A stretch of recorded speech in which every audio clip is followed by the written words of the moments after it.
Hi everyone and welcome, this is the Apostate Prophet. Last week I posted my episode 43 Scientific Mistakes in the Quran. Since then, it has been flooded by people who somehow found it offensive. One of the points raised by my Muslim visitors was that I took everything out of context. Never gets old. But one thing caught my attention, and that's what I want to talk about. I want to show you how Islamic scholars, apologists, and translators of the Quran shamelessly deceive people. And this video is especially important for Muslims to watch, because you will see that Islamic scholars do everything to misrepresent the Quran and corrupt the Quran, which they consider Allah's word, just to keep Islam from being wrong. If you're a Muslim, at the end of this video, your trust in both Islamic scholars and your holy book should be heavily shaken. If I went to a knowledgeable person today and said, "Isn't it amazing how the sun is a shining light and in the middle of it the moon is a light too?" That person would probably say, hold on. The moon is not a light, nor does it emit light. It just looks that way because the moon reflects light from the sun. I mean, you wouldn't call a building a light just because it reflects sunlight, right? Now, if I was honest, I would say, "Oh, I was wrong. Thanks for correcting me." If I was dishonest, I would say, "You're misrepresenting my words. When I say the moon is a light, I mean it's a reflected light. In my language, light means reflection." And that knowledgeable person would probably think, "What an idiot," and would leave. I can't blame him, I agree. If I talked that way, I would be considered an idiot and a butt. The same is the case with the Quran, but in the Quran's case, the author of the Quran, who is supposed to be Allah, made that false statement about the moon. And nowadays, Islamic scholars and apologists make those bad excuses that I would do if I was a bad person. I can't blame them, Allah usually doesn't speak to us. In my former video, I took a Quran verse, chapter 10, verse 5, and pointed out that the Quran calls the moon a light, when in reality, the moon is neither light nor does it emit light. It reflects light coming from the sun. That's why it looks like this, while the sun looks like this. The moon itself is actually dark. Its surface just reflects a small amount of the light that comes from the sun. The all-knowing, almighty Allah, the supposed author of the Quran, would know that, right? Now, some of my Muslim guests accused me at this point of misrepresenting the Quran, of taking it out of context, or of using a wrong translation, just to make it suitable to my agenda. You can be as correct and honest as possible. You will always get those accusations, don't worry. In reality, it's not me who changes the Quran verse. Let's read the verse. "It is he who made the sun a shining light, and the moon a light, and determined for it phases, that you may know the number of years and account of time. Allah has not created this except in truth. He details the signs for a people who know."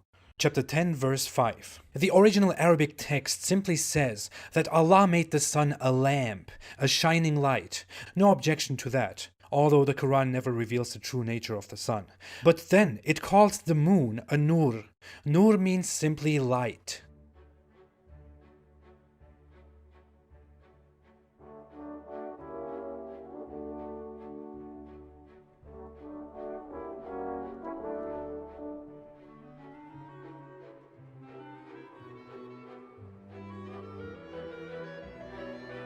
The reason the Quran uses shining light for the sun and nur, light, for the moon is obvious. The sun looks like this and the moon looks like this.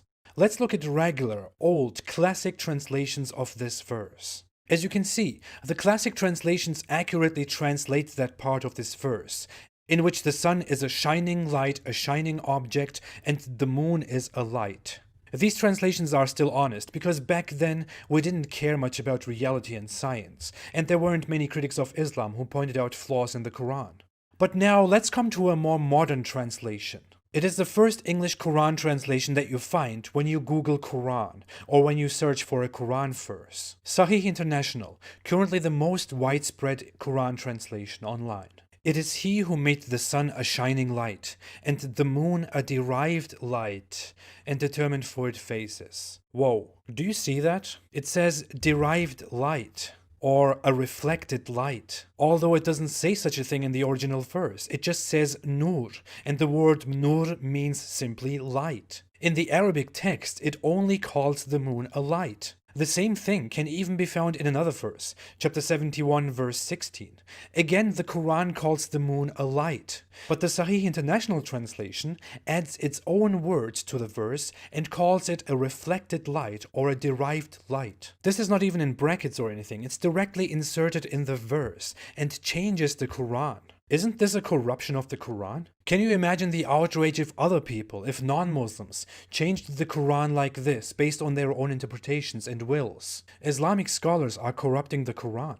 And they are not the only ones. If you Google Quran, moon, light, you will see a lot of Islamic websites that try to create the same lies and deceptions for the sake of saving their faith. Others even go to such extents that they call their own addition to the Quran a miracle, because the Quran supposedly showed us that the moon has a derived light, or a reflected light, before we knew it scientifically. Even Zakir Naik did that. Zakir Naik made multiple speeches in which he said that it is a miracle, because the Quran tells us that the moon is a reflected light. The Quran doesn't say that. You say that. As usual, Zakir Naik's general audience buys that. They buy everything that he says. The crowd would clap if Zakir Naik puked, which he basically does here. On Quora, you can see how many people buy this deception and explain that the Quran describes the moon accurately. All of them use a corrupted translation. Now, some apologists even try to argue that the word nur, which is used here, could mean reflected light, or also means reflected light, or receiving light. But that's complete nonsense. Every dictionary will tell you, nur means light. That is also evident in Quran chapter 33 verse 46, where the Quran calls Muhammad an illuminating lamp, or a lamp that spreads light. Siraj means lamp and light means nur. Did the Quran make a linguistic mistake here? Furthermore, and this is a very heavy blow, the Quran also contains a verse, chapter 24 verse 35, that is prominently known as the verse of light. It begins with, Allah is the light of the heavens and the earth. The original text, the Arabic, uses the exact same word for Allah as it uses for the moon, which is nur. Now, going by the logic of Sahih International and modern apologists, can I change this Quran verse and call Allah a reflected light or a derived light? Does that mean Allah is a reflection, a product of something, a creation? Allah is the reflected light of the heavens and the earth. Doesn't this verse look beautiful now? See how I could do the same for my agenda? What would Muslims call me if I did that? I would receive the usual responses: insults, accusations, threats.